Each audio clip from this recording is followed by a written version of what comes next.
रामभद्राय रामचंद्राय वेधसे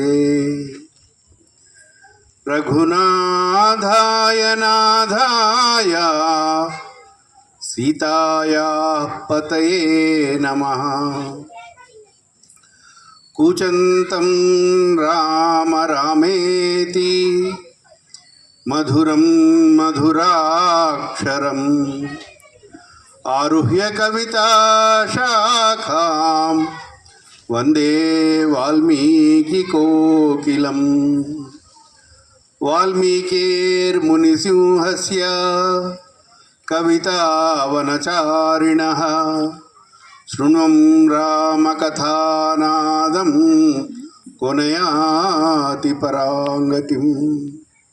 ఆదికవి అయినటువంటి వాల్మీకి మహామునికి ప్రణమిలుతూ ఎందరో మహానుభావులు అందరికీ వందనాలు. ఈరోజు నాకు చాలా ఆనందంగా ఉంది. ఎందుకు ఆనందంగా ఉంది అంటే ఎప్పుడో ఒక 455 సంవత్సరాల క్రితం పుట్టినటువంటి ఎక్కడో సుదూర ప్రాంతాల్లో ఉండేటువంటి ఒక రాజస్థాన్లో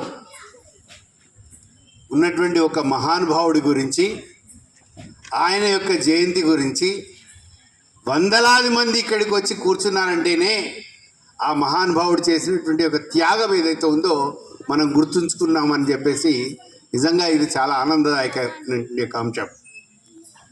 విచిత్రం ఏంటంటే తల్లులు వచ్చారు ఇక్కడికి, యూత్ ఎవరైతే ఈ మధ్యలో చాలామంది అనుకుంటుంటారు అన్నట్టు యూత్ అంతా చెడిపోతున్నారు, వాళ్ళు సన్మార్గంలో పోవట్లేదు అనుకునేటువంటి వాళ్ళకి మేము సన్మార్గంలోనే ఉన్నాము. మేము ఏ దేశమాత గురించి అయితే అహరహము శ్రమించినటువంటి ఒక శివాజీ మహారాజ్, ఒక సుభాష్ చంద్రబోస్, ఒక అల్లూరి సీతారామరాజు, ఒక వీరపాండ్య కట్టబ్రహ్మణ, ఒక మహారాణా ప్రతాప్ ఏ ఆశయాల గురించి అయితే జీవించారో ఆ ఆశయాలని మా జీవితాలలో నింపుకొని వెలుగు నింపుకుంటామనేటువంటి యొక్క కంకణధారులైనటువంటి యొక్క యువకులందరికీ కూడా నేను హృదయపూర్వకమైనటువంటి ఒక నమస్సుమాంజలు తెలుపుకుంటున్నాను. ఎందుకు ఈ మాట చెప్తున్నానంటే నా ముందు చాలామంది పెద్దలు కూర్చొని ఉన్నారు. మా నన్నూరు రామన్న గారు కావచ్చు, వేదాంతం రామకృష్ణ గారు కావచ్చు, ఉమేష్జీ కావచ్చు, మా లతక్క, ఇట్లాంటి ఎంతోమంది కూర్చున్నారు.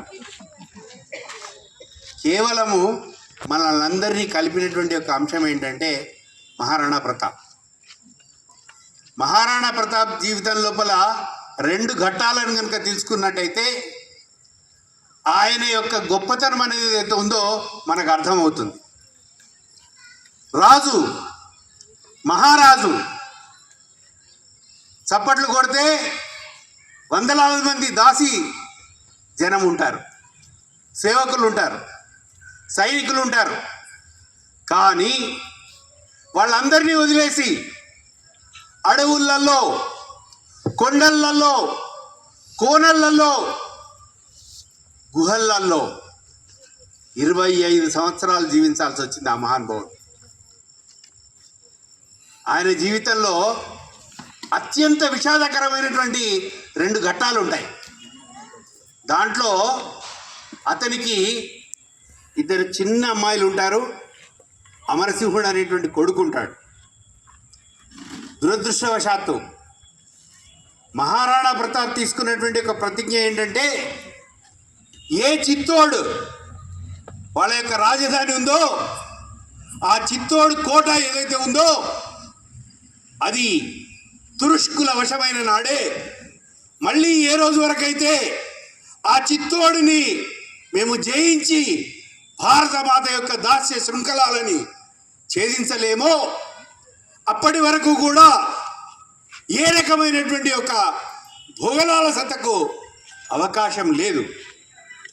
నేల మీద పడి ఉంటాను, మట్టి పాత్రలలో నీళ్లు తాగుతాను, మట్టి పాత్రలలో అన్నం తింటాను అని శపథం చేసినటువంటి ఒక మహానుభావుడు మహారాణా ప్రతాప్.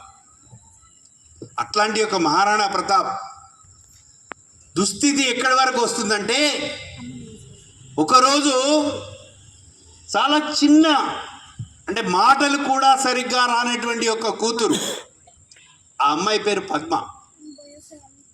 పద్మకి అప్పటికి 4 రోజుల నుంచి తిండి లేదు, కడుపు లోపలికి పోతోంది, శరీరం అంతా కూడా పట్టు తప్పుతోంది. తల్లి దగ్గరికి వెళ్ళి అమ్మ ఆకలేస్తుంది వచ్చి రాని మాటలలో చెప్తుంది. తల్లి కళ్ళల్లో నుంచి నీళ్లు గారుతున్నాయి. ఎందుకు? ఆ చిన్న పిల్లలకు పెట్టడానికి తన దగ్గర ఏమీ లేదు. కానీ అంతకుముందు రోజు ఏ విధంగా అయితే శివాజీ మహారాజుకి మావళీలు సహాయం చేశారో, ఏ విధంగా అయితే ప్రభు శ్రీరామచంద్రుడికి వానరులు సహాయం చేశారో, అదేవిధంగా మహారాణా ప్రతాప్కి బిల్లులు అనేటువంటి ఒక ఆటవిక జాతి. మనందరికీ తెలుసు రాముడికి గుహుడు అంటే చాలా ఇష్టం. అట్లాంటి యొక్క బిల్లులలో నుంచి కొద్దిమంది గడ్డిని ఏరుకొని తీసుకొచ్చి ఆ తల్లికి ఇస్తారు. ఇస్తే ఆ తల్లి గడ్డి రొట్టె తయారు చేస్తుంది. వాళ్ళు తీసుకొచ్చిన గడ్డి కేవలం ఒకే ఒక రొట్టె. కానీ పిల్లలు ఎంతమంది ఉన్నారండి? 3 పిల్లలు ఉన్నారు. అమరసింహుడు ఉన్నాడు, పద్మ ఉంది, ఇంకొక అమ్మాయి ఉంది. ఇంకొక అమ్మాయి 12 సంవత్సరాల ప్రాయం, ఒక అమ్మాయి 4 సంవత్సరాల ప్రాయం, అమరసింహుడు 16 సంవత్సరాల ప్రాయం.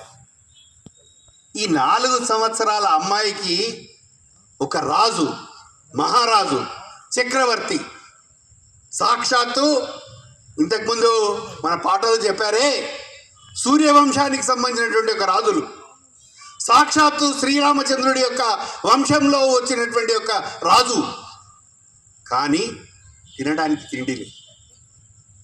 అట్లాంటి సందర్భంలో ఈ పాప అడుగుతూ ఉంటే ఆ యొక్క తల్లి కన్నీళ్ళు ఆ రొట్టెలో కూడా మిళితమై ఒక రొట్టె తయారు చేసి ఆ పాపకి ఇస్తుంది. ఆ పాప సంతోషంగా, అదేదో పంచభక్ష పరమాన్నాలు అయినట్టుగా, అదేదో స్వీట్ మిఠాయి అయినట్టుగా ఆ రొట్టెని తీసుకొని వచ్చి ఒక చెట్టుకు సంబంధించినటువంటి కొమ్మ దగ్గర కూర్చొని తినడానికని నోట్లో పెట్టుకుంటుంది. కానీ అదే సమయంలో దురదృష్టవశాత్తు ఒక పిల్లి, దానికి క్షుద్బాధ ఉంటుంది, దానికి ఆకలి ఉంది. ఆ పిల్లి ఊరికొచ్చి ఈ రొట్టెను అందుకొని వెళ్ళిపోతుంది. రొట్టెను అందుకొని వెళ్ళిపోవడమే కాదు, ఆ యొక్క పసిపాప యొక్క హృదయం మీద ఆ పిల్లి గీసినటువంటి గీతలకి రక్తం ధారగా కారుతూ ఉంటుంది. ఇది చూసి తను ఏదైతే ప్రతిజ్ఞ చేశాడో చిత్తోడిని మళ్ళీ సాధించే వరకు కూడా, ఆ మేవాడ్ మహాసామ్రాజ్యాన్ని నిలబెట్టే వరకు కూడా నేను ఇదే నేల మీద పరుంటానని చెప్పేసి ప్రతిజ్ఞ చేశాడో, ఆయన యొక్క గుండె కరుక్కుపోతుంది. మనందరికీ తెలుసు, గొప్ప వీరుడు, శూరుడు, ఎవరి పేరు చెప్తే అక్బర్ పాదుషా కూడా కలలో కూడా నిద్రపోయేటువంటి వాడు కాదు, కలలో కూడా ఉలిక్కిపడి లేచేటువంటి వాడు.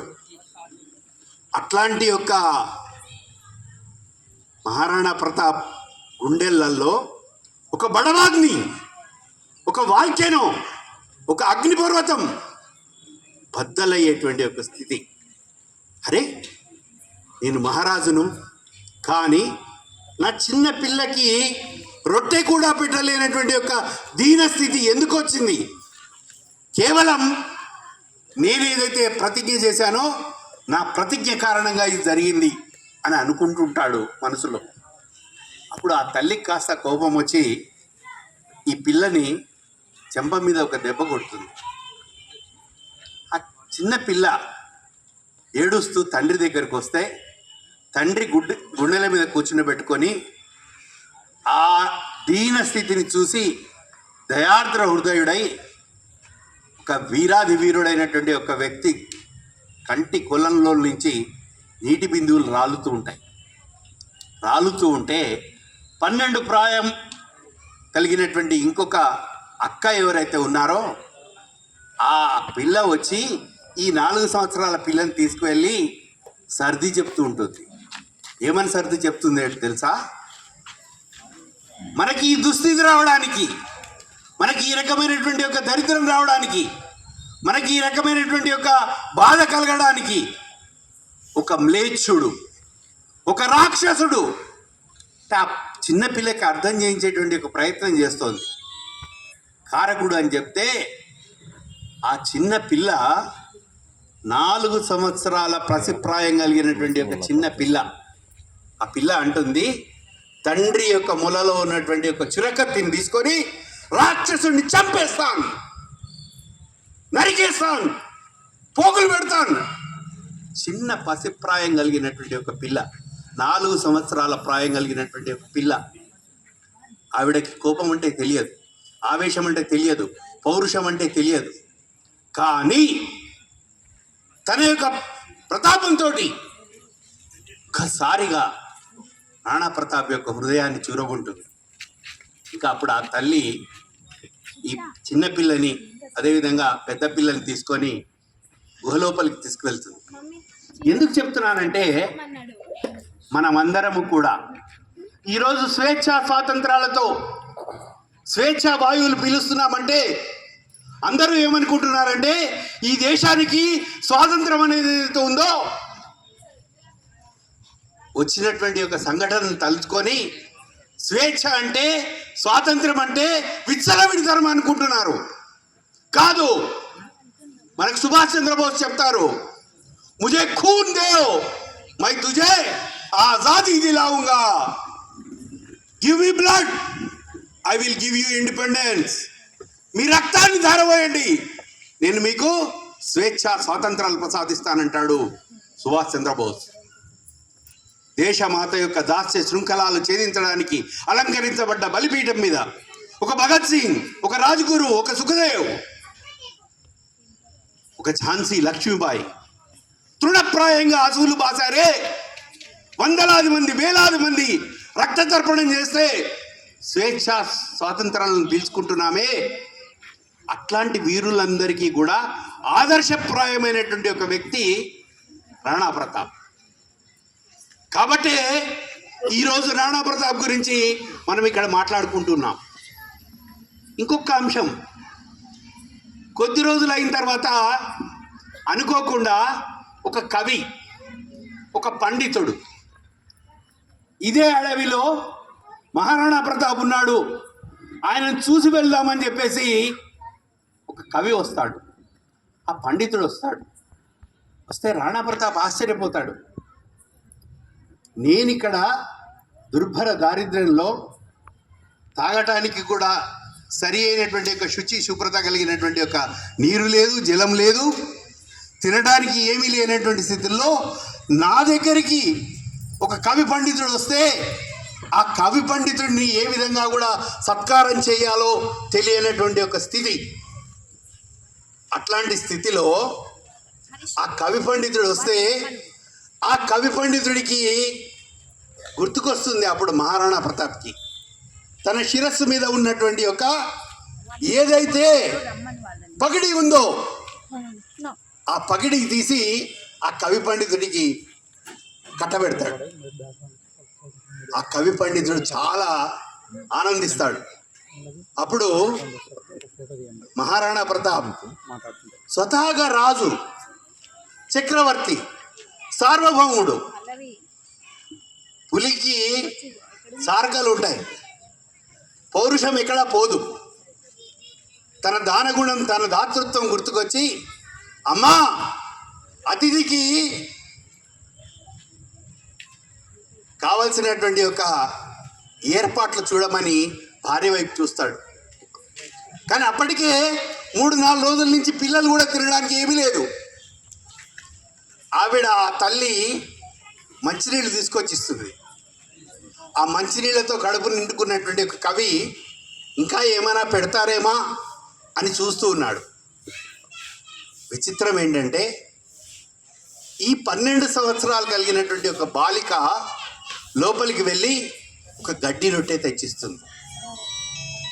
ఆ గడ్డి రొట్టె తిని ఆ కవి అంటాడు, ఇంత మధురమైనటువంటి ఇంత రుచి కలిగినటువంటి నా జీవితంలో ఇప్పటి వరకు నేను తినలేదు అని తిని ఆ కవి అంటాడు, అయ్యా మీ కీర్తి శాశ్వతంగా ఉంటుంది, అజరామజరంగా ఉంటుంది. ఈ సూర్యచంద్రులు ఉన్నంత కాలం కూడా మీ కీర్తి పతాక, సూర్యవంశపు రాజుల యొక్క పతాక ఎగురుతూ ఉంటుంది. ఆ కవి వెళ్ళిపోతాడు. అప్పుడు రాణా ప్రతాప్ భార్యకి వాళ్ళ పరువును నిలబెట్టినటువంటి అమ్మాయి వైపు చూస్తారు. ఏమ్మా, 3 రోజుల నుంచి మన ఇంట్లో రొట్టెలు లేవు కదా, రొట్టెలు చేయడం లేవు కదా, ఈ రొట్టెలు ఎక్కడి నుంచి వచ్చాయి అంటే ఆ పాప చెప్తుంది, మీరు నాకు రోజు ఇస్తున్నటువంటి రొట్టెని నేను దాచిపెడుతున్నాను. దేని గురించి దాచిపెడుతున్నాను? నాకంటే చిన్న అయినటువంటి నా చెల్లెలు ఎవరైతే ఉందో తన ఆకలికి ఆగలేదు. ఒక రొట్టె ఇస్తే సరిపోవట్లేదు, ఇంకొక రొట్టె కావాలని చెప్పేసి అమ్మను సతాయిస్తోంది, నాన్నను సతాయిస్తోంది. కాబట్టి ఆవిడ గురించి దాచిపెట్టాను.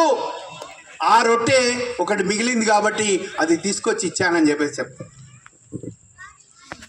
ఆ విధంగా వాళ్ళ పరువు నిలబెడుతుంది. అయితే ఏ పాప అయితే ఈ విషయం చెబుతోందో ఆ పాప యొక్క శరీరాన్ని ముట్టుకుంటే సలసలా కాగిపోతుంది, బ్రహ్మాండమైనటువంటి జ్వరం. ఆ తల్లి వెంటనే గమనించి, అందుగురించే దాన్ని మాతృ హృదయం అంటారు, దగ్గరికి తీసుకుంటుంది. చూసే వరకు మొత్తం శరీరం కూడా కంపించిపోతుంది.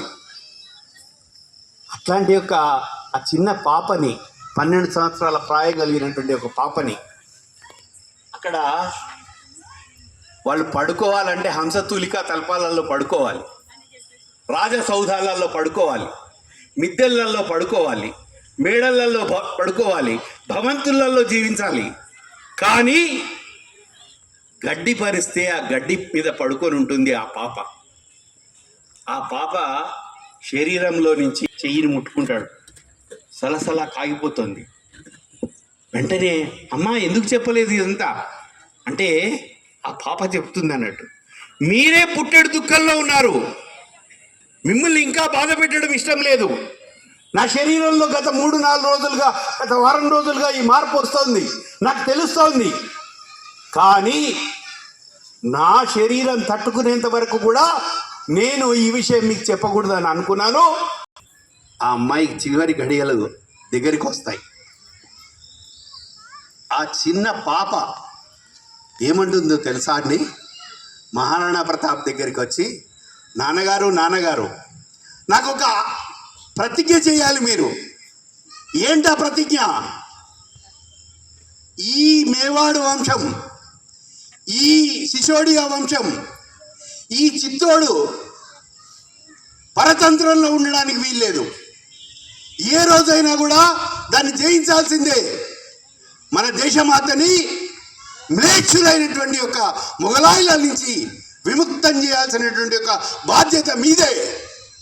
మీరు మహారాణా ప్రతాప్, మీరు సూర్యవంశపు రాజులు కాబట్టి నాకు ఆశ్వాసన ఇవ్వండి. నాకు మీరు ఈ ప్రతిజ్ఞ తీసుకోండి అని చెప్తే ఆ అమ్మాయి చేతిలో చేయి వేసి, అమ్మా, నా బొందిలో ప్రాణం ఉండగా, నా శరీరంలో ఇంకా ఉచ్ఛ్వాస నిశ్వాస ఉండగా, నేను గాలి తీసుకున్నంతసేపు నేను ఎప్పుడూ కూడా, ఆ అమ్మాయి 3 షరతులు పెడుతుంది. మొట్టమొదటి షరతు ఏం పెడుతుందంటే, ఎప్పుడూ కూడా అక్బర్ అప్పటికే మొత్తం భారతదేశాన్ని ఆక్రమించి మొత్తం భారతదేశానికి చక్రవర్తిగా, పదపాదశాహిగా ఉన్నటువంటి అక్బర్కి మీరెప్పుడు గులాబీని చేయకూడదు, మీరెప్పుడు సలాం చేయకూడదు. మీ ఆత్మ గౌరవానికి ముప్పు రానియొద్దు. మన రాజపుత్ర వీరుల రక్తం ఏదైతే ఉందో, మన శౌర్య ప్రతాపాలు ఏవైతే ఉన్నాయో, వాటిని అక్బర్ లాంటి తుచ్చుడికి మీరు పణంగా పెట్టకూడదు. నిజంగా ఒక 12 సంవత్సరాల ప్రాయం కలిగినటువంటి ఒక అమ్మాయి చేతిలో చేయి వేసి రాణా ప్రతాప్ చెప్తాడు, లేదు తల్లి, నేను ఈ దేశమాత యొక్క ఆన, నేను పూజించేటువంటి యొక్క ఆ శివుడి మీద ఆన, నా కంఠంలో ప్రాణం ఉండగా నేను ఏ దుర్గాలైతే ఏ ఓడిపోయానో వాటన్నిటినీ తిరిగి సాధిస్తాను అని ప్రతిజ్ఞ చేస్తాడు. అట్లాంటి స్థితిలో ఒక వ్యక్తి, ఎప్పుడో మహారాణా ప్రతాప్ వాళ్ళ యొక్క తాతలు ఒక వ్యక్తికి కొన్ని 100 రూకలు ఇస్తారు. ఆ 100 రూకలు తీసుకువెళ్ళి ఆయన విదేశాలకు వెళ్ళి విదేశాలలో బ్రహ్మాండమైనటువంటి ఒక ధనాన్ని సంపాదించుకుంటాడు. ఆయన పేరు భామాషా. ఏం పేరండి? భామాషా. ఆ భామాషాకి ఎవరో వెళ్ళి చెప్తారు, అత్యంత దుర్భరమైనటువంటి పరిస్థితులలో మహారాణా ప్రతాప్ యొక్క వంశం ఉంది కాబట్టి వాళ్ళు నిస్సహాయ స్థితిలో ఉన్నారు, నీవు వెళ్ళి సహాయం చేయాల్సినటువంటి ఒక అవసరం ఆసన్నమైంది అని చెప్తే, ఆ భామాషా తన దగ్గర ఉన్నటువంటి యొక్క అంత సమస్త సంపదని కూడా ఓడలలో ఎక్కించుకొని, ఒంటెల మీద ఎక్కించుకొని, గుర్రాల మీద ఎక్కించుకొని, ఏనుగుల మీద ఎక్కించుకొని మొత్తం ఆ సంపదనంతా తరలిస్తాడు. తరలించి వచ్చినటువంటి యొక్క భామాషా ఇచ్చినటువంటి యొక్క ఆ సంపదతో మళ్ళీ ఏ బిల్లులైతే తనకి అండదండగా ఉన్నారో, ఏ రాముల వారికైతే వానరులు అండదండగా ఉన్నారో అట్లాంటి యొక్క బిల్లుల సహాయంతో మళ్ళీ తన యొక్క సైన్యాన్ని నిర్మించుకుంటాడు రాణా ప్రతాప్. ఇది ఒక ఘట్టం. కానీ రాణా ప్రతాప్ యొక్క శౌర్య ప్రతాప పరాక్రమాలు తెలుసుకోవాలంటే హల్దీఘాటి, ఆ హల్దీఘాటి యుద్ధంలో చేసినటువంటి యొక్క యుద్ధం ఏదైతే ఉందో ఈ రోజుకు కూడా ప్రపంచ చరిత్రలోనే సువర్ణాక్షరాలతో లిఖించబడ్డటువంటి యొక్క శౌర్య పరాక్రమాలని పరిచయం చేసినటువంటి యొక్క చరిత్ర. ఆ హల్దీ ఘాటి అనేటువంటి యొక్క అది రాజస్థాన్లో అడవుల మధ్యలో ఆరావళి పర్వతాల మధ్య ఉన్నటువంటి ఒక చిన్న సొరంగ మార్గం. భారతదేశంలో ఉండబడేటువంటి యొక్క రాజులు, అప్పుడున్నటువంటి యొక్క మిగతా రాజపుత్రులు, మాన్ సింగ్ లాంటి వాడు కూడా వెళ్ళి అక్బర్కి నజరాలు సమర్పించి, దురదృష్టవశాత్తు ఏంటంటే ఏ రాజపుత్రులైతే శౌర్యానికి, ప్రతాపానికి, పరాక్రమానికి వాళ్ళు ప్రతీకలో, అట్లాంటి యొక్క రాజపుత్రులు వాళ్ళ తల్లులని, వాళ్ళ చెల్లెళ్ళని, వాళ్ళ కూతుర్లని అక్బర్ బాదుషాకి నజరానాగా ఇచ్చి వాళ్ళ యొక్క జనానాకి పంపించి వాళ్ళతో బియ్యం అందుకొని వాళ్ళతో స్నేహ సంబంధాలు కలుపుకొని సాక్షాత్తు ఈ దేశంలో ఉండబడేటువంటి యొక్క మిగతా రాజపుత్రులకి అందు గురించి చెప్తారు, భగత్ సింగ్ కి ఇస్ భారత్ మే జయచందోం కో జగా నహీ గై. అట్లాంటి వాళ్ళ యొక్క శౌర్య ప్రతాప పరాక్రమాలను తెలుసుకోవడానికి ఒక్కసారి జయకారం చేద్దామండి.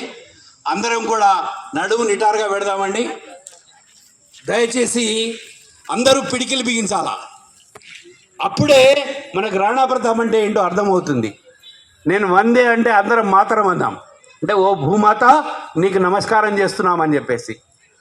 నా మీద కాదు, రాణా ప్రతాప్ మీద ఉండేటువంటి యొక్క ప్రేమతో, రాణా ప్రతాప్ మీద ఉండేటువంటి యొక్క గౌరవంతో, రాణా ప్రతాప్ మీద ఉండేటువంటి యొక్క భక్తితో మీరు మీ హృదయపూర్వకంగా ఇదే మనం ఇచ్చేటువంటి యొక్క నిజమైన శ్రద్ధాంజలి అవుతుంది. కాబట్టి అందరం కూడా ఒక్కసారి గట్టిగా నినాదిద్దాం, వందే వందే వందే. చాలా చప్పగా ఉందండి, ఇంకా గట్టిగా అందాం, మాతరం మాతరం మాతరం మాతరం మాతరం మాతరం. ఇప్పుడు ఒక చిన్న ఎక్స్పెరిమెంట్ చేద్దామండి. ఆ ఎక్స్పెరిమెంట్ అంటే మగవాళ్ళందరూ కూడా భరతమాత బిడ్డలమంటారు. ఆడవాళ్ళందరూ ఏమనాలంటే ఝాన్సీ రాణి చెల్లెళ్ళు అనాలా. ఝాన్సీ రాణి చెల్లెళ్ళేనండి మీరందరూ. ఆ ఝాన్సీ రాణి పౌరుషం మీ దగ్గర ఉందా? ఆ పరాక్రమం మీ దగ్గర ఉందా? చూద్దాం ఒకసారి. నేను 1 2 3 అంటాను. మగవాళ్ళందరూ భరతమాత బిడ్డలమనాలా, ఆడవాళ్ళందరూ ఝాన్సీ రాణి చెల్లెళ్ళు అనాలా. చూడాలా ఝాన్సీ రాణి చెల్లెళ్ళ యొక్క పౌరుషము ఎంత బాగుందో చూద్దాం ఒకసారి. 1 2 3.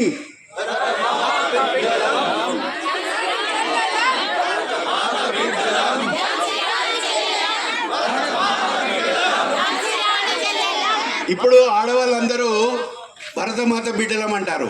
మగవాళ్ళందరూ ఏమనాలంటే భగత్ సింగ్ తమ్ములం అనాలా. చూద్దాం భగత్ సింగ్ తమ్ముల యొక్క జోరు ఎంత ఉందో చూద్దాం.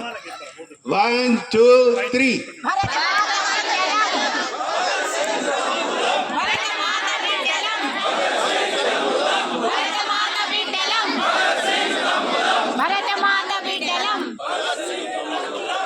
ఇప్పుడు మీరు అందరూ దొరికిపోయారండి నాకు. ఎందుకు దొరికిపోయారో తెలుసా? మీరు రేపు పొద్దున ఏ చిన్న తప్పు పని చేసినా, ఏ చిన్న పొరపాటు చేసినా, ఏ చిన్న చేయకూడని తప్పు చేస్తే చెడ్డ పేరు ఎవరికి వస్తుందో తెలుసా? భారతమాతకు వస్తుంది, భగత్ సింగ్కి వస్తుంది, ఝాన్సీ రాణికి వస్తుంది. వాళ్ళకు చెడ్డ పేరు తెద్దామా? వద్దు కదా. ఇప్పుడు మనం ఆ హల్దీ ఘాటీలో ఏం జరిగిందో తెలుసుకోవాలంటే అంతకంటే ముందు చిత్తోడులో ఏం జరిగిందో తెలుసుకోవాలి. ఈ చిత్తోడు అనేటువంటిది ఏదైతే ఉందో రాజపుత్ర రాజులకి ఒక 500 సంవత్సరాలుగా మహారాణా బాపా దగ్గర నుంచి మొదలు పెడితే ఉదయసింహుడి వరకు ఒక బాబర్ని, ఒక హుమాయూన్ని, ఒక ఖిల్జీని, ఒక ఘోరీని నిలువరించినటువంటి యొక్క గొప్ప రసపుత్ర వీరులు ఈ రాజపుత్ర వీరులు. 500 సంవత్సరాల యొక్క నిరంతర పోరాటం తర్వాత కూడా ఆ చిత్తోడు మహాసామ్రాజ్యాన్ని తురుష్కులకి అది అందనటువంటి యొక్క పండు అది. ఈ చిత్తోడిని జయించాలని అక్బర్ పాదుషా కలగంటాడు. కలగని దానికంటే ముందు 5 సార్లు, ఒకసారి మాన్ సింగ్ని, అదేవిధంగా ఆయన దగ్గర ఉన్నటువంటి మహామంత్రిని, ఆయన దగ్గర ఉండబడేటువంటి ఒక గొప్ప కవిని, సంగీత విద్వాంసుని, ఇట్లా ఎంతో మందిని చర్చలకు పంపిస్తాడు. అక్బర్ అనుకుంటాడు మాన్ సింగ్ వెళ్తున్నాడు, మాన్ సింగ్ వెళ్ళి ఈ సంధి కుదుర్చుకొని వస్తాడు. మాన్ సింగ్ వచ్చి ఈ యొక్క మహారాణా ప్రతాప్ తండ్రి గారి దగ్గర, ఉదయ్ సింగ్ గారి దగ్గర ఆయన ఏమంటాడంటే, మీరు ఏం చేయాల్సిన అవసరం లేదు, ఒక్కసారి వచ్చి మా ఢిల్లీ పాదుషా దగ్గర ఆయనకి సలాం చేస్తే సరిపోతుంది. మీరు సలాం చేస్తే మీ రాజ్యం మీరు ఏలుకోవచ్చు. అంటే ఉదయ్ సింగ్ తన యొక్క మీసాల మీద మెలిపెట్టి ఈ సిసోడియా వంశానికి సంబంధించినటువంటి యొక్క రాజపుత్ర వీరుల యొక్క శౌర్యము, ప్రతాపము, పరాక్రమం ఏదైతే ఉందో ఈ రక్తం ఇంకా చల్లబడలేదు. ఈ రక్తం ఇంకా బానిసలకి తొత్తులుగా మారేటువంటి యొక్క రక్తం కాదు ఇది. మా జీవితంలో, మా కంఠంలో ప్రాణం ఉన్నంత వరకు మా రక్తం సలసల కాగుతుందే తప్ప మీ యొక్క బానిస వంశానికి మేము సలాం చేయము, గులాంగిరి చేయమని చెప్పేసి చెప్తాడు. అట్లాంటి యొక్క చిత్తోడిని వశపరచుకోవడానికి 2 లక్షల సైన్యంతో కదలి వస్తాడు మాన్ సింగ్. అయితే ఈ చిత్తోడుకు సంబంధించినటువంటి యొక్క ఆ కోటని 2.5 సంవత్సరాలు ముట్టడి చేస్తారు. 2.5 years, 2.5 సంవత్సరాలు బయటి నుంచి చీమ లోపలికి వెళ్ళలేదు, లోపల ఉన్నటువంటి ఈగ బయటికి రాలేదు. కానీ ఆహార నిల్వలన్నీ కూడా తగ్గిపోతున్నాయి. ఇంకా ఆకలితో అలమటించేటువంటి యొక్క స్థితి ఉంది. లోపల ఉన్నటువంటి యొక్క ప్రజలందరినీ తీసుకొని రాజు అక్కడి నుంచి వేరే దగ్గరికి వెనక మార్గం గుండా వెళ్ళిపోతాడు. కానీ అక్కడ ఉండబడేటువంటి ఒక 1200 మంది మెరికల్ లాంటి యువకులు ఎవరైతే ఉన్నారో వాళ్ళు కఫన్ బాంధన అంటే జోహార్ అని చెప్తారు. ఈ జోహార్ అంటే ఏంటండి అంటే ఏ మాతలైతే ఉన్నారో వాళ్ళ యొక్క భర్తలని, వాళ్ళ యొక్క సోదరులని, వాళ్ళ యొక్క కుమారులని వీరపుత్రులుగా తీర్చిదిద్దేటువంటి యొక్క వీర తిలకం దిచ్చి వీరగంధం దిద్ది యుద్ధం చేయడానికి పంపించేటువంటి ఒక ఉత్సవాన్నే జోహార్ అంటారు. ఒకసారి ఆ యొక్క కఫన్ బాంధి పట్టించుకున్నటువంటి ఈ రకమైనటువంటి ఒక కాషాయపు గుడ్డని తలకి చుట్టుకుంటే ఇంకా విజయమో వీర స్వర్గమో. 2 చేతులలో 2 కత్తులు. ఈ కత్తికి తెలిసింది ఒకటే, అరివీర భయంకరులైపోయి శత్రు సైన్యాలను తుడుమానడం. వాళ్ళ యొక్క శరీరాల లోపల ప్రాణం ఉన్నంత వరకు కూడా, చివరి బొట్టు ఉన్నంత వరకు కూడా, తలలు తెగిపడినప్పటికీ కూడా వాళ్ళ యొక్క చేతులలో కత్తి ఉంటే ఆ కత్తి చేతిలో నుంచి పడిపోయినప్పటికీ కూడా ఆ కత్తి కూడా ఎగిరెగిరి పడేదట. అట్లాంటి యొక్క వీరులకి చూస్తుంటే, దూరం నుంచి చూస్తుంటే అక్బర్ పాదుషాకి ఆ యొక్క కోటలో నుంచి నల్లటి మేఘావృతమైనటువంటి ఒక పొగ బయటికి వస్తుంది. ఏంటి ఆ పొగ? పక్కనున్నటువంటి యొక్క బీర్బల్ని, తాన్సేన్ని, ఇట్లా ఆయన యొక్క వందిమాగదులు అందరూ ఉంటారు కదా, వాళ్ళని అడుగుతాడు. వాళ్ళు ఎవరు చెప్పలేకపోతారు. అప్పుడు పక్కనున్నబడేటువంటి ఒక మాన్సింగ్ని అడుగుతాడు. ఏంటి మాన్సింగ్, ఆ యొక్క కోటలో నుంచి ఈ నల్లటి మేఘావృతమైనటువంటి యొక్క ఈ మబ్బులు బయటికి వస్తున్నాయో ఏంటి అంటే, అప్పుడు మాన్సింగ్ చెప్తాడు, రాజపుత్ర శౌర్యము పరాక్రమం కలిగినటువంటి యొక్క స్త్రీలు ఎవరైతే ఉన్నారో వాళ్ళ యొక్క మాంగళ్యాలని పణంగా పెట్టి ఆ చితిగుండం లోపల అసూలు బాసేటువంటి యొక్క సమయం.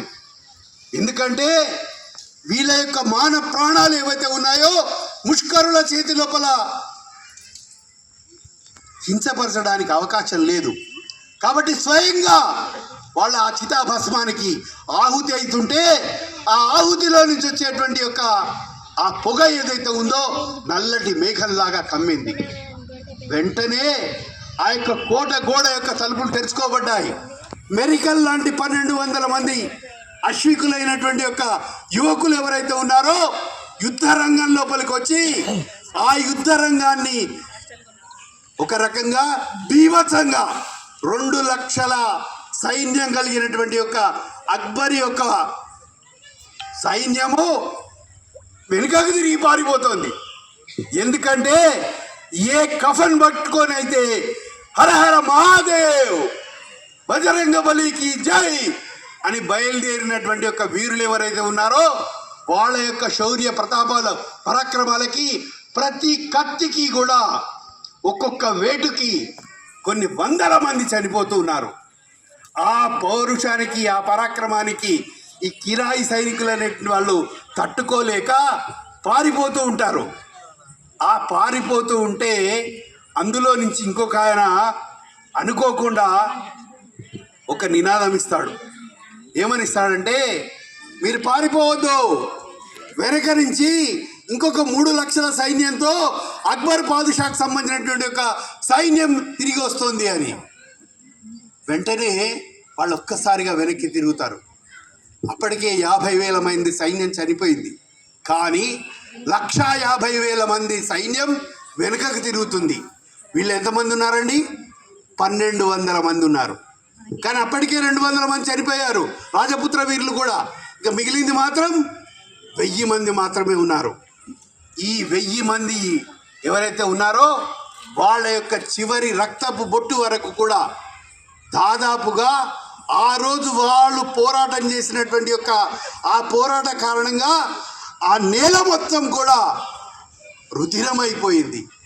రక్తధారలతో ఆ మట్టి పునీతమైపోయింది. ఇప్పటికీ కూడా చెప్తారు, అక్కడికి వెళ్ళి చూస్తే ఈ రోజు వరకు కూడా దానికి ఉండబడేటువంటి అక్కడ ఉన్నటువంటి ఒక సరోవరం పేరు లాల్ సరోవరం. అంటే అక్కడ ఉండబడేటువంటి యొక్క నీరు మొత్తం కూడా ఎర్ర రంగు లోపలికి మారిపోయిందని. అట్లాంటి స్థితిలో నుంచి మహారాణా ప్రతాప్ ఏ గుర్రం మీదైతే ఎక్కి ఉన్నాడో అట్లాంటి గుర్రం పేరు చేతక్. ఇంకా ఈ 1,50,000 మందిని నిలువరించడానికి అని చెప్పేసి ఈ బిల్లులతో కలిసి హల్దీ ఘాటి అనేటువంటి ఒక ప్రాంతంలో మహారాణా ప్రతాప్ అక్కడ కాపు కాసుకొని ఉంటాడు. అది ఎట్లాంటి ఘాటి అంటే, ఎట్లాంటి సందు ఉంటుందంటే ఒకే ఒక మనిషి మాత్రం లోపలికి పోవచ్చు. ఆ మనిషి కూడా నిలువుగా పోవడానికి వీల్లేదు, అడ్డంగా వెళ్ళాల్సినటువంటి ఒక స్థితి. అట్లాంటి స్థితిలో ఈ యొక్క అక్బర్ సైన్యం ఆ ఘాటీ లోపలికి వస్తే సగం దూరం రానిచ్చి ఆ పైనుంచి బండరాళ్ళను దుర్లిస్తుంటారు, ఆ పైనుంచి నిప్పు కణికలను వేస్తుంటారు, అగ్ని గోళాలను విసురుతుంటారు. శలభాల్లాగా మనం అప్పుడప్పుడు చూస్తుంటాం కదా, వర్షాకాలం రాగానే మిడతలు ఉసిళ్ళు ఏ విధంగా వచ్చి కొన్ని సెకండ్ల లోపల అవి జీవం కోల్పోతూ ఉంటాయి. అట్లా వేలాది మంది ఆ ముష్కరులైనటువంటి యొక్క వీరులు చనిపోయేటువంటి యొక్క పరిస్థితులలో ఇక విజయము వీరస్వర్గము అని బయలుదేరినటువంటి యొక్క రాణా ప్రతాప్ ఆ యొక్క తన యొక్క వీరులకి ఒక రకమైనటువంటి యొక్క విజయ దాని దరహాసాన్ని ఇవ్వడానికి అని చెప్పేసి ఆయనే నాయకత్వం వహించి ముందుకు వస్తూ ఉంటాడు. అట్లాంటి స్థితిలో మహారాణా ప్రతాప్ చేసినటువంటి యొక్క యుద్ధం ఏదైతే ఉందో ఈరోజు ప్రపంచంలో 4 దేశాల వాళ్ళు స్టడీ చేస్తున్నారండి. ఒక కొరియా, ఒక వియత్నాం, ఒక ఇజ్రాయిల్, అదేవిధంగా జర్మనీ. మహారాణా ప్రతాప్ చేసినటువంటి యొక్క యుద్ధ తంత్రం ఏదైతే ఉందో దానిని అధ్యయనం చేయడానికి వాళ్ళ యొక్క విశ్వవిద్యాలయాలలో వాళ్ళ యొక్క యుద్ధ నీతికి సంబంధించినటువంటి యొక్క రణనీతికి సంబంధించినటువంటి యొక్క దానిని అధ్యయనం చేస్తున్నారు. అట్లాంటి మహారాణా ప్రతాప్ తన యొక్క ప్రతాపంతో ఆ యొక్క తురుష్కులైనటువంటి వాళ్ళ మీద వీర విహారం చేస్తూ ఉంటే ఒక స్టేజిలో ఆ యుద్ధానికి అక్బర్ యొక్క సర్వ సైన్యాధ్యక్షుడైనటువంటి యొక్క మాన్ సింగ్ ఆయన ఏనుగు మీద ఉంటాడు. అది మహారాణా ప్రతాప్ అత్యంత ఇష్టమైనటువంటి గుర్రం పేరు చేతక్. అట్లాంటి యొక్క చేతక్ చూసి వెంటనే ఆ చేతక్ ఏం చేస్తుందంటే చిన్నప్పటి నుంచి కూడా ఈ ఇద్దరు కూడా ఒక మిత్రుల్లాగా పెరిగారు. ఒక గుర్రానికి ఈ మహారాణా ప్రతాప్కి చాలా అవినాభావ సంబంధం ఉంటుంది. అట్లాంటి ఒక చేతక్ ఏం చేస్తుందంటే తన యొక్క 2 కాళ్ళని లేపి ఆ ఏనుగు యొక్క కొమ్ముల మీద వేస్తుంది. వెంటనే మహారాణా ప్రతాప్ ఆయన చేతిలో ఉండబడేటువంటి యొక్క ఆ ఏదైతే భల్లం ఉంటుందో ఆ భల్లాన్ని ఒక్కసారిగా మాన్ సింగ్ మీదకి విసిరేస్తాడు. దురదృష్టవశాత్తు ఆ పక్కన ఉండబడేటువంటి ఒక అంగరక్షకుడు ఆ యొక్క విల్లుని ఎక్కుపెట్టి ఈ యొక్క శూలం ఏదైతే ఉంటుందో ఆ శూలంని కొట్టడం కారణంగా అది గుండెలల్లో దిగాల్సినటువంటి ఒక శూలం కాస్త ఆయన యొక్క చెవి పక్క నుంచి రాసుకుంటూ పక్కకి వెళ్ళిపోతుంది. ఒకవేళ అదే యుద్ధంలో కనుక మాన్ సింగ్ కనుక చనిపోయినట్టయితే భారతదేశ యొక్క చరిత్ర ఈ విధంగా ఉండేది కాదు. కానీ దురదృష్టవశాత్తు మాన్ సింగ్ బతికి బయట కడతాడు. కానీ రాణా ప్రతాప్ యొక్క ఎదురుగా యుద్ధం చేయలేనటువంటి స్థితిలో వెనక నుంచి వెన్నుపోటు పొడుస్తారు. ఆయన యొక్క శరీరం మొత్తం కూడా గాయాలవుతాయి. ఆయన యొక్క శరీరం నిండా కూడా శూలాలు, బాణాలు, కత్తులు అన్నీ ఈ శరీరం మొత్తం కూడా ఆయన యొక్క రక్తంతో ధారపోస్తుంది. ఆయన శరీరాన్ని చూస్తే మనకి ఈ వసంతకాలం వచ్చినప్పుడు మోదుగు పువ్వుల యొక్క చెట్టు ఉంటుంది. అది ఏ విధంగా ఉంటుందో ఈయన శరీరం నుంచి మొత్తం కూడా రక్తం కారుతూ ఉంది. రక్తం కారుతున్నటువంటి స్థితిలో నుంచి రాణా ప్రతాప్ ఆ యొక్క చేతకి రాణా ప్రతాప్ని చంపాలంటే ఈ యొక్క చేతకి యొక్క కాళ్ళు విరక్కొట్టాలని ఈ చేతకి యొక్క తొడ మీద కత్తితో గాయం చేస్తే 2 తొడలు కూడా మొత్తం మాంసం ఇట్లా వేలాడుతున్నటువంటి ఒక స్థితిలో చేతక్ దానికి తెలుసు తన యజమానిని కాపాడుకోవాలి. తన యజమానిని కాపాడుకోవడానికి ఆ వెనుదిరిగినటువంటి యొక్క ఇతనేమో స్పృహ తప్పి పడిపోయాడు.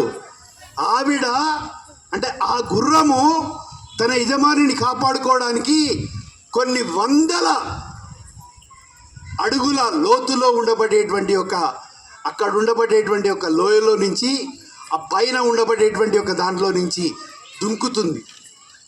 దుంకి దాని పడి అది ప్రాణాలు ఇడుస్తుంది. అయితే ఆ ప్రాణాలు ఇడిచేటప్పుడు కూడా ఈయన ఏదైతే ఒక నిస్సహాయ స్థితిలో ఉన్నటువంటి ఒక రాణా ప్రతాప్ ఆ యొక్క చేత కళ్ళల్లో చూస్తూ ఉంటే ఆ చేతకి ఏం చెప్తున్నట్టుగా అనిపిస్తుందంటే, మహారాణా ప్రతాప్ నీవు ఎప్పుడు కూడా ఈ అక్బర్ యొక్క గులాంకు కాకూడదు, నువ్వు సర్వ స్వతంత్రుడిగానే జీవించాలి. నువ్వు ఏ రోజైనప్పటికీ కూడా ఈ సామ్రాజ్యాన్ని రాజపుత్ర వీరుల యొక్క సూర్యవంశం యొక్క ప్రతాపాన్ని నువ్వు చూపించాలి అని చెప్తున్నట్టుగా ఈయన ఆశ్వాసన తీసుకొని అక్కడ ఉండబడే అంగరక్షకులు తీసుకువెళ్ళి ఆయనకి తర్వాత సపర్యలు చేస్తారు. అంటే ఒక హల్దీ ఘాటీ యుద్ధం విషయంలో బ్రిటిష్ చరిత్రకారులు, డచ్ చరిత్రకారులు, పోర్చుగీస్ చరిత్రకారులు ఎవరెవరైతే యుద్ధ తంత్రం గురించి అధ్యయనం చేస్తారో వాళ్ళందరూ కూడా వాళ్ళ యొక్క దాంట్లో ఒక చాప్టర్ అంటే ప్రపంచంలో జరిగేటువంటి యుద్ధాలలో హల్దీ ఘాటీలో జరిగినటువంటి ఒక యుద్ధం ఒక కేసు స్టడీ లాగా స్టడీ చేసేటువంటి ఒక స్థితి. అట్లాంటి యొక్క మహారాణా ప్రతాప్ మళ్ళీ తర్వాత తిరిగి వెళ్ళడం, భామాషాహ లాంటి వాళ్ళు ఆయనకి మళ్ళీ డబ్బులు సమకూర్చడం, దాని తర్వాత మళ్ళీ నిలదొక్కుని తన యొక్క పాపను కూడా కోల్పోయినటువంటి యొక్క మహారాణా ప్రతాప్ ఏ 32 దుర్గాలైతే ఆయన దగ్గర నుంచి విడబడ్డాయో అట్లాంటి వాటిలలో 30 దుర్గాలని కూడా జయిస్తాడు. జయించినటువంటి యొక్క స్థితి లోపల కూడా ఆయన ఎక్కడుంటాడంటే ఒక పూరి గుడిసెలో ఉంటాడు. ఎందుకో తను ప్రతిజ్ఞ చేశాడు కదా. ఏంటా ప్రతిజ్ఞ? 32 దుర్గాలని, చిత్తోడుని, మేవాడిని గెలిచేంత వరకు కూడా నేను నేల మీదనే పరుంటాను, నేను మట్టి కుండలలోనే నీళ్లు తాగుతాను, నేను మట్టి పాత్రలలోనే భుజిస్తాను అని ఏదైతే ప్రతిజ్ఞ చేశాడో ఆ ప్రతిజ్ఞకు అనుగుణంగా అనుకోకుండా ఆయనకి ఒక బ్రహ్మాండమైనటువంటి ఒక విల్లును తీసుకొస్తాడు ఒక ఆయన. ఆ వింటి యొక్క నారిని సంధించేటువంటి క్రమంలో ఆ వింటి నారి తెగి ఆ యొక్క విల్లు యొక్క అది వచ్చి ఆయన యొక్క తొడలో గుచ్చుకుంటుంది. వెంటనే అక్కడ ఉండబడేటువంటి ఒక కృష్ణశివుడు ఎవరైతే ఉన్నారో అప్పటి మందం అది తీసేసి ఆ రక్తం జలజల కారుతుంటే దానికి శరీరానికి కట్టి తీసుకొస్తాడు. కానీ ఇంకొక సువర్ణ ఘట్టాలతో లిఖించదగ్గ ఘట్టం ఉందండి. నేను ఇంతకుముందు చెప్పానే, ఏ రాజు అడవులలో ఉంటే అక్కడికి వచ్చినటువంటి ఒక కవి సామ్రాట్ ఎవరైతే ఉన్నారో మహారాణా ప్రతాప్ను సందర్శించిన తర్వాత అక్బర్ యొక్క రాజ్యానికి వెళ్తాడు. అక్బర్ రాజ్యానికి వెళ్తే ఆ అక్బర్ రాజ్యం లోపల ఈయనని అక్కడ ప్రవేశపెట్టినప్పుడు ఆ అక్బర్కి ఈయన ఎడమ చేత్తో సలాం చేస్తాడు. ఈ కవి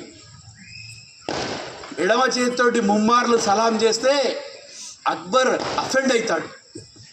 ఇప్పుడు వెంటనే ఉన్నటువంటి ఒక ఆ పక్కన ఉన్నటువంటి ఒక వీరులందరూ కూడా ఈ కవిని చంపడానికి అని దగ్గరికి వస్తారు.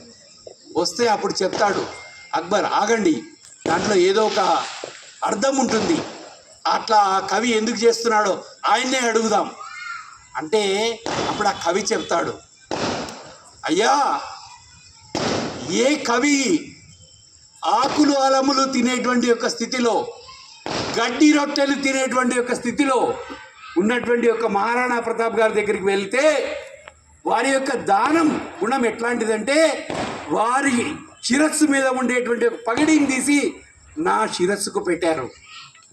ఈ పగిడికి అవమానం జరగడానికి వీల్లేదు కాబట్టి ఈ పగిడిని నా కుడి భుజంలో పెట్టుకున్నాను, నా కుడి చేతిలో పెట్టుకున్నాను. ఎందుకంటే ఈ మహారాణా ప్రతాప్ యొక్క పగిడి ఏదైతే ఉందో మీలాంటి యొక్క ముష్కరులైనటువంటి యొక్క మొగలాయిలకి సలాం చేయదు. కాబట్టే నేను ఎడమ చేత్తో మీకు సలాం చేస్తున్నానంటాడు. లోపల అక్బర్ లోపల ఆనందపడతాడు. ఒక పక్క బాధ ఉంది. ఏంటి ఆ బాధ? దేశం మొత్తం తనకు పాదాక్రాంతమైంది. దేశం మొత్తం కూడా తనకి గులాంగిరి చేస్తోంది. దేశం మొత్తం కూడా నన్ను కీర్తిస్తోంది. కానీ ఒకే ఒక్కడు నాకు కంటి నలసులాగా మారి నా జీవితం లోపల నాకు ఓటమి ఎరగనటువంటి నాకు కూడా నిద్రలో కూడా ఆయన పేరు చెబితే ఈరోజు కూడా నిద్రపడిన స్థితిలో నన్ను ఉంచాడంటే అది మహారాణా ప్రతాప్ యొక్క శౌర్య ప్రతాప పరాక్రమాలు. అట్లాంటి వీరుడిని చనిపోయేలోపు ఒక్కసారైనా కలిసి ఆయనకి ఆలింగనం చేసుకోవాలనేటువంటి ఒక కోరిక ఉంటుంది. కానీ ఆ అవకాశం రానే రాదు. అట్లాంటి యొక్క మహారాణా ప్రతాప్ చివరి దశ లోపల ఆయనకి శస్త్రచికిత్స చేసేటువంటి ఒక వైద్యులందరూ కూడా పక్కన ఉండి ఆ లోపల ఉండబడేటువంటి యొక్క దాన్ని తీసినప్పటికీ కూడా ఎక్కడో ఇంకొక ఆ చెక్క పేడు దాంట్లో మిగిలిపోయి ఉంటుంది. మహారాణా ప్రతాప్ కేవలం 55 సంవత్సరాలు మాత్రమే జీవించాడు. 55 సంవత్సరాలలో 25 సంవత్సరాల అడవులలో ఉన్నాడు. 16 సంవత్సరాల వరకు తన యుద్ధ తంత్రం లోపల యుద్ధ కళల లోపల విద్యని నేర్చుకున్నాడు. అంటే ఆయన ఒక రకంగా చెప్పాలంటే తన యొక్క జీవితం మొత్తం కూడా ఏ శౌర్య ప్రతాప పరాక్రమాలను పరిచయం చేయడానికి తార్కాణంగా నిలబడ్డాడు. కాబట్టే భారతదేశం సంబంధించినటువంటి యొక్క ఏ మహానాయకుడికైనప్పటికీ కూడా, అంటే నేను ఇంతకుముందు కొద్దిమంది పేర్లు చెప్పాను. ఒక శివాజీ మహారాజ్కి, ఒక సుభాష్ చంద్రబోస్కి, ఒక వీర సావర్కర్కి, ఒక వీరపాండే కట్టబ్రహ్మణకి, ఒక అల్లూరి సీతారామరాజుకి ఎవరు స్ఫూర్తిదాయకంగా నిలిచారంటే ఇదే మహారాణా ప్రతాప్. ఎందుకంటే ఆయన చూపినటువంటి యొక్క ధైర్య సాహసాలు, ఆయన చూపినటువంటి యొక్క పరాక్రమం ఏదైతే ఉందో నిరంతరము కూడా వీళ్ళ యొక్క హృదయాలలో రగుల్చుకొనే వాళ్ళు ఈ దేశ స్వాతంత్రం గురించి పోరాటం సలిపారు. అట్లాంటి స్థితిలో ఆ గడ్డి గుడిసె లోపల పడుకున్నటువంటి యొక్క చివరి క్షణాలు ఆసన్నమైనాయి అనేటువంటి ఒక విషయాన్ని అక్కడ ఉండబడేటువంటి ఒక రాచవైద్యుడు గుర్తించి, అయ్యా మీ పెద్ద అబ్బాయి అమరసింహుడు ఎవరైతే ఉన్నారో ఆయనను పిలిస్తే బాగుంటుంది అంటే, ఆ అమరసింహుడు వేరే ఎక్కడో చాలా దూరంలో ఉంటాడు, సుదూర ప్రాంతం నుంచి వస్తాడు. వచ్చి తండ్రిని చూడాలనేటువంటి ఒక తపనతో ముందుకు రుకితే ఆ యొక్క గుడిసెకు సంబంధించినటువంటి ఒక కర్ర ఏదైతే ఉందో ఆయన యొక్క తలకు తాకుతుంది. ఆ తలలో నుంచి రక్తం కారుతూ ఉంటుంది. కారుతూ ఉంటే అమరసింహుడు అంటాడు, ఛీ ఏం బతుకుతున్నాం అనేటువంటి ఒక అపభ్రంశ మాట మాట్లాడతాడు. అప్పుడు లోపలికి రాగానే మహారాణా ప్రతాప్ కళ్ళల్లో నుంచి నీళ్లు కారుతూ ఉంటాయి. నాయనా, నీ చెల్లెలు ఒక ప్రతిజ్ఞ చేసింది, నా చేతిలో చెయ్యేసి తీసుకుంది. ఆ ప్రతిజ్ఞ ఏంటంటే చివరి శ్వాస ఉన్నంత వరకు కూడా, ఈ 32 దుర్గాలని జయించేంత వరకు కూడా ఎట్టి పరిస్థితులలో మనము భోగలాలసతకి స్వార్థానికి సరికాదు, మనం ఈ నేల మీదనే పడుండాలి అనేటువంటి ఒక దీక్ష కంకణబద్ధులమయ్యాం. కాబట్టే నేను ఈ విధంగా ఉన్నానని చెప్తాడు. ఈ మధ్యలో ఈ 30 దుర్గాలని జయించేటువంటి ఒక స్థితిలో అమరసింహుడు ఒకసారి అక్కడికి వెళ్ళి అజ్మీర్ లోపల ఉండబడేటువంటి ఒక దుర్గాన్ని జయించిన తర్వాత అక్కడ ఉండబడేటువంటి ఒక ఆడవాళ్ళందరినీ కూడా తోలుకొని వస్తే రాణా ప్రతాప్ యొక్క కళ్ళల్లో చింత నిప్పులైతాయి. చీ తుచ్చుడా, ఏం పని చేసావు నువ్వు అంటే, నాన్నగారు మీరు సంతోషపడతారనుకున్నాను. వాళ్ళు ఏదైతే మన ఆడపిల్లలకి చేశారో, వాళ్ళు ఏ విధంగా అయితే మన అక్కలు చెల్లెళ్ళు మన తల్లులకి చేశారో మీరు కూడా అదే విధంగా చేస్తారు అని అంటే ఆయన అంటాడు, మన రక్తం ఏదైతే ఉందో నిజమైనటువంటి ఒక రాజపుత్ర వీరుల యొక్క రక్తం, ఏ ఆడబిడ్డకి కూడా అన్యాయం జరగడానికి వీల్లేదు.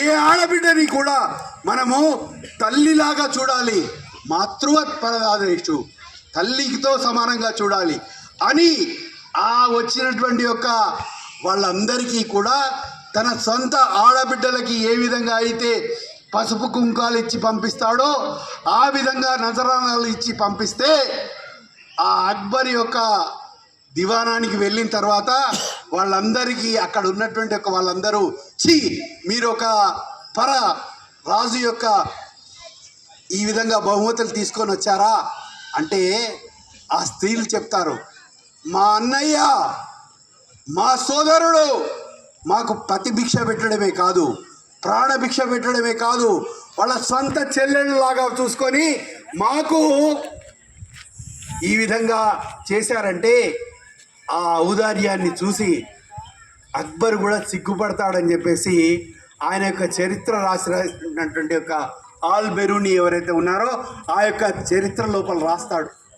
అక్బర్ కూడా సిగ్గుపడ్డాడని చెప్పేసి అక్కడ ఉన్నటువంటి ఒక కవి అంటాడట, అయ్యా మీరు చాలా గొప్పవారు అనుకుంటున్నారే, కానీ మహారాణా ప్రతాప్కు సంబంధించినటువంటి యొక్క శీలం ముందు, మహారాణా ప్రతాప్ యొక్క శౌర్య పరాక్రమాల ముందు మీ యొక్క సామ్రాజ్యం ఏదైతే ఉందో వెలవెలా పోతుంది అని చెప్పేసి వాళ్ళ యొక్క చరిత్రకారులు రాసుకున్నారు.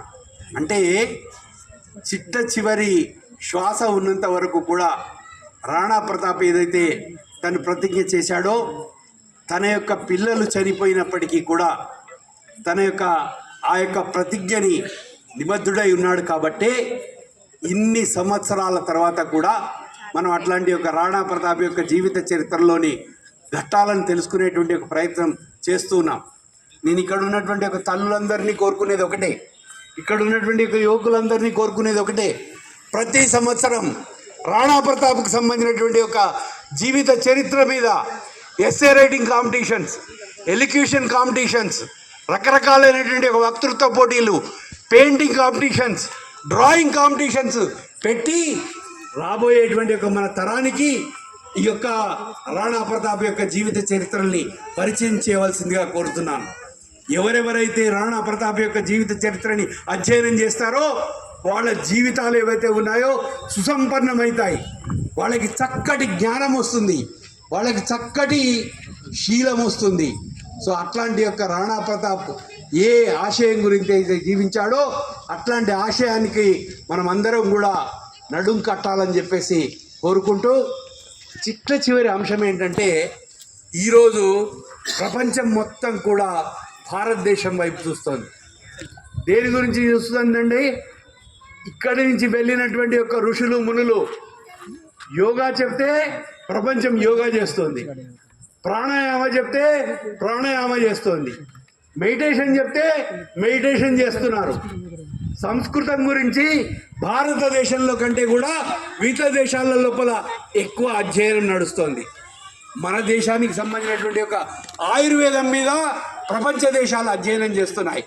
అంటే భారతదేశం యొక్క చతుషష్ఠి కళలు ఏవైతే ఉన్నాయో, సంగీతము, నాట్యము, నృత్యము, శిల్పము, ఇట్లా రకరకాలైనటువంటి ఒక కళల గురించి ప్రపంచం మొత్తం కూడా అధ్యయనం చేస్తోంది. కాబట్టే భారతదేశం మళ్ళీ ఒకసారి విశ్వగురు స్థానానికి వెళ్ళడానికి అని చెప్పేసి ఒక మహానాయకుడు నడుం కట్టాడు. ఆ మహానాయకుడి యొక్క కళలను సాకారం చేయాల్సినటువంటి యొక్క స్థితి ఉంది. ఆ మహానాయకుడు ఏమంటాడంటే, ఇది భారతదేశం అంటే ఇది మట్టి కాదు. ఒక పిచ్చివాడికి డబ్బులు ఇస్తే ఆ పిచ్చివాడు రాశాడు, ఏం రాశాడంటే దేశం అంటే మట్టి కాదో, దేశం అంటే మనుషులో అని రాశాడు. కానీ దేశం అంటే మట్టి కూడా. ఈ మట్టికి ఉండేటువంటి ఒక శక్తి ఎట్లాంటిదంటే, స్వామి వివేకానంద ప్రపంచ మత మహాసభలలో విశ్వమానవ కళ్యాణం గురించి, విశ్వమానవ సౌభ్రాతృత్వం గురించి తిరిగి 4 సంవత్సరాలు తిరిగి కొలంబోకు వచ్చినటువంటి స్థితిలో ఆ వివేకానందుడిని రిసీవ్ చేసుకోవడానికి ఒక కేత్రి మహారాజు, ఒక బరోడా మహారాజు, ఒక రామనాడు మహారాజు, ఒక మైసూర్ మహారాజు, వివిధ రకాలైనటువంటి రాజులందరూ వచ్చి మఖమాల్ తివాచీలు పరిచి, మల్లెపూలు పరిచి, సుగంధ ద్రవ్యాలు చల్లి, పన్నీర్ అత్తరు చల్లితే వివేకానందుడు ఆ ఓడ దిగిన వెంటనే చేసినటువంటి ఒక పని ఏంటంటే ఈ మట్టిలో పడి పొరలాడుతూ ఉంటాడు. ఈ మట్టిని తీసుకొని శరీరానికి రాచుకుంటూ ఉంటాడు. ఈ మట్టిని షాంపూలాగా రుద్దుకుంటూ ఉంటాడు. అప్పుడు బరోడా మహారాజు పక్కన ఉండబడేటువంటి ఒక ఆయన శిష్యుడు అలగసింగ పెరుమాళ్ళని అడుగుతాడు, ఏం నాయన ఈయనేదో పిచ్చివాడిలాగా ప్రయత్నం చేస్తున్నాడు, ఈయనేదో ప్రపంచంలో భారతదేశం యొక్క కీర్తి పతాకాన్ని ఎగిరేసి వచ్చాడనుకుంటే పిచ్చివాడిలాగా ప్రేలాపనలు చేస్తున్నాడు ఏంటి? అప్పుడు అలగసింగ పెరుమాళ్ళు వెళ్ళి అడుగుతాడు, అయ్యా ఏంటి ఈ చేష్టలు? అప్పుడు వివేకానందుడు చెప్పినటువంటి ఒక మాటలు మనం అందరం గుర్తుంచుకోవాల్సినటువంటి మాటలు. ఏం చెప్తాడు ఆయన? భోగలాలసతకు ప్రతీక అయినటువంటి ఒక వెస్ట్లో 4.5 సంవత్సరాలుగా తిరిగి వస్తున్నాను. నా శరీరానికి కానీ, నా బుద్ధికి కానీ, నా చిత్తానికి కానీ, నా అహంకారానికి కానీ, నా మెదడుకి కానీ ఏ రకమైనటువంటి ఒక మాలిన్యం అంటినా కూడా ఈ భారతదేశం యొక్క ప్రతి మట్టి కణికకి, ప్రతి యొక్క ఇసుక రేణుకి కూడా నా మాలిన్యాన్ని తీసేసే ఒక శక్తి ఉందని చెప్పాడు స్వామి వివేకానంద. అట్లాంటి శక్తి ఉన్నటువంటి ఒక ఈ మట్టిని యోగి అరవిందులు ఏమంటారంటే, ఇది మట్టి కాదు, ఇది మృన్మయం కాదు, ఇది సైకతం కాదు, it is not a piece of land, Adi Parashakti. అందుగురించి ఆయన ఏమంటాడు, మహాలక్ష్మి, మహాసరస్వతి, మహాకాళి, మహేశ్వరి యొక్క ప్రతిరూపమే ఈ భారతదేశం అని చెప్తాడు యోగి అరవిందులు. ఎప్పుడో చెప్పినటువంటి ఒక అంశం కాదు. ఈ మధ్యలో నేను ఒక పుస్తకం చదివాను. ఆ పుస్తకం పేరేంటంటే ద సాక్రెడ్ జియోగ్రఫీ. అంటే ప్రపంచంలోనే అత్యంత పరమ పవిత్రమైనటువంటి యొక్క భూభాగం ఏదైనా ఉంటే అది భారతదేశం అని ఎవరు రాశారండి ఈ పుస్తకం అంటే, అమెరికాలో ఉండబడేటువంటి యొక్క ఆక్స్ఫర్డ్ యూనివర్సిటీలో, కేంబ్రిడ్జ్ యూనివర్సిటీలో కంపారిటివ్ రిలీజియన్స్ చదివేటువంటి ఒక ఆవిడ పేరు డయానా ఎల్ఈసికే ఈక్. ఆవిడ ఏం రాసిందండి అంటే, ఆవిడకు ఒక శ్లోకం దొరుకుతుంది. ఏంటా శ్లోకం? గంగే చ యమునే చైవ గోదావరి సరస్వతి నర్మదా సింధు కావేరి జలేస్మిన్ సన్నిధిం కురు. ఈ యొక్క నదుల గురించి భారతదేశానికి వచ్చి ప్రతి సంవత్సరం ఎండాకాలం వచ్చి 3 నెలలు అధ్యయనం చేసి ప్రతి నది మీద పుస్తకం రాసింది. గంగ మీద రాసింది, యమున మీద రాసింది, సింధు మీద రాసింది, గోదావరి మీద రాసింది, కృష్ణ మీద రాసింది, కావేరి మీద రాసింది. మళ్ళీ ఆవిడకి ఇంకో శ్లోకం దొరుకుతుంది. ఏంటా శ్లోకం? దేవతాత్మ హిమాలయ. హిమాలయాలు ఏవైతే ఉన్నాయో దేవతలకు నిలయాలు, అట్లాంటి ఒక కైలాస మానస సరోవరం గురించి, అమర్నాథ్ యాత్ర గురించి మళ్ళీ ఒక పుస్తకం రాసింది. మళ్ళీ ఇంకో శ్లోకం దొరికింది. ఏంటా శ్లోకం? అయోధ్య మధురామాయ కాశీ కాంచి అవంతిక సప్తైతే మోక్షదాయక. అంటే ప్రపంచంలోనే అత్యంత పుణ్యస్థలాలు ఏమైనా ఉంటే ఈ 7 స్థలాలు అని ఆ 7 మీద మళ్ళీ పుస్తకాలు రాసింది. ఇప్పటివరకు ఆవిడ 30 పుస్తకాలు రాసింది. 30 పుస్తకాల తర్వాత ఈ 31వ పుస్తకం పేరు ఏంటంటే ద సాక్రెడ్ జియోగ్రఫీ. దాంట్లో ఇంట్రొడక్షన్లో రాస్తూ ఆవిడ ఏం చెప్తుందంటే, ఇది పుణ్యభూమి, ఇది ఉపనిషత్ భూమి, ఇది గీతాచార్యుడు గానం చేసినటువంటి భూమి, ఇది రామాయణ భారత భాగవతాలు నిలయాడినటువంటి ఒక భూమి, ఈ భూమిలో 18 కావ్యాలు 18 పురాణాలు నెలకొల్పబడ్డటువంటి ఒక భూమి. ఆవిడ చివరిగా ఏం చెప్తుందంటే, చాలా ఆశ్చర్యంగా చెప్తుంది ఆవిడ, నేను పిచ్చిదాన్ని కాదా, అసలు నాకు బుర్ర ఉందా, నాకు తెలివి ఉందా అని రాసుకుంటుంది. ఎందుకు రాస్తుంది ఆ మాట అంటే, నేనే రాశాను. నేనేం రాశాను ఇక్కడ? భూమి పవిత్రం అని రాశాను, నేల పవిత్రం అని రాశాను, నీరు పవిత్రం అని రాశాను, పట్టణాలు పవిత్రం అని రాశాను, పర్వతాలు పవిత్రం అని రాశాను. నా మట్టి బుర్రకు తట్టిందా ఏనాడైనా? ఇక్కడ పవిత్రం కానిదేది. నీరు పవిత్రం, నిప్పు పవిత్రం, చెట్టు పుట్ట గుట్ట ప్రతిదీ పవిత్రమే. కాబట్టే గోవర్ధనధారి అయినటువంటి యొక్క ఆ శ్రీకృష్ణ పరమాత్మ ఇక్కడ నెలకొన్నాడు. ఏ మానుష రూపంలో ఉండబడేటువంటి యొక్క శ్రీరామచంద్ర ప్రభువు ఇక్కడ నడయాడాడు. అట్లాంటి యొక్క రాముడు కృష్ణుడు పుట్టినటువంటి యొక్క దశావతారాలు ఇక్కడ జరిగాయి. కాబట్టే భారతదేశంలో ఏ 2 ఇంచుల భూమి తీసుకుంటే అక్కడ ఒక గొప్ప మహానుభావుడు పుట్టాడు. ఒక చక్రవర్తి, ఒక రాజు, ఒక అక్కడ ఉండబడేటువంటి ఒక పండితుడు, ఒక కవి, ఒక చిత్రకారుడు, ఒక రకరకాలైనటువంటి ఒక వ్యక్తులు.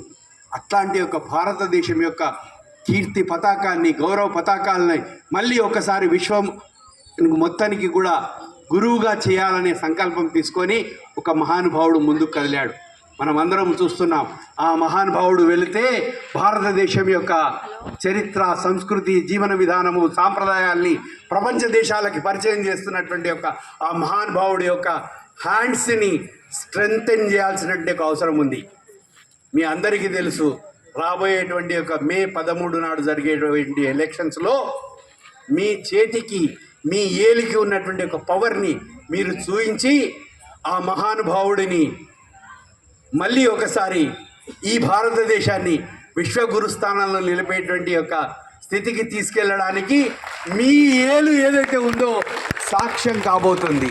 కాబట్టి ఆ రకంగా మనం ప్రయత్నం చేసి ఈ భారతదేశాన్ని మళ్ళీ ఒక ఉజ్వల పరంపరగా తీసుకువెళ్ళాలని చెప్పేసి కోరుకుంటూ, చిట్ట చివరిగా మనం అందరం కూడా ఒక్కసారి ఆ భారతమాతకి జయకారం చేద్దామండి. చేద్దామంటే హృదయపూర్వకంగా చేయాలండి. నడుము నిటారుగా పెట్టాల్సిందే. అందరం కూడా జై జై మాతా, జై జై మాతా, జై జై మాతా, बोलो बोलो बोलो भारत माता की, बोलो बोलो बोलो भारत माता की, बोलो बोलो बोलो भारत माता की. చివరిసారిగా రాణా ప్రతాప్కి నిజమైనటువంటి ఒక నివాళులు ఏంటంటే వాళ్ళు సూర్యవంశపు రాజులు. కాబట్టి ఆ సూర్యవంశపు రాజులలో ఉండబడేటువంటి యొక్క శ్రీరామచంద్ర ప్రభు యొక్క గుణగణాలతో కూడుకున్నటువంటి గొప్ప విజయ తారక మంత్రం ఉంది. ఆ విజయ తారక మంత్రాన్ని కూడా మనం ఒక 10 సార్లు అందామండి.